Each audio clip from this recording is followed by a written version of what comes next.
ঘূর্ণিঝড় রেমালে ক্ষতিগ্রস্তদের কাছ থেকে বেসরকারি এনজিওর ঋণের সাপ্তাহিক কিস্তি আদায় ৬ মাসের জন্য বন্ধের দাবিতে মানববন্ধন ও বিক্ষোভ করেছে মংলাবাসী। ৩ জুন সোমবার দুপুর ১২টায় ঘূর্ণিঝড় রেমালে ক্ষতিগ্রস্ত মংলাবাসীর ব্যানারে মংলা উপজেলা চত্বরের প্রধান ফটকের পাশে প্রায় ঘণ্টাব্যাপী এ মানববন্ধন কর্মসূচি পালিত হয়। মানববন্ধনের পর উপজেলা নির্বাহী অফিসারের কাছে তারা স্মারকলিপি প্রদান করেন।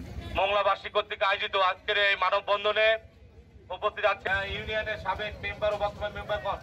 মানববন্ধনে অংশ নেওয়া সত্যজিৎ মণ্ডল, জামাল হোসেন, এনামুল সর্দার, এরশাদুজ্জামান সেলিম সহ অনেকে বলেন, বিভিন্ন ব্যাংক ও এনজিওর কাছে চড়া সুদের ঋণ নিয়ে মৎস্য ও কৃষি চাষ করে আসছিলেন তারা, কিন্তু হঠাৎ ঘূর্ণিঝড় রেমালে লণ্ডভণ্ড হয়ে যায় সবকিছু। রেমালের প্রভাবে পানিতে তলিয়ে যায় ৩,০০০-এর বেশি মাছের ঘের। ফসলি জমি পানিতে ভেসে যায়।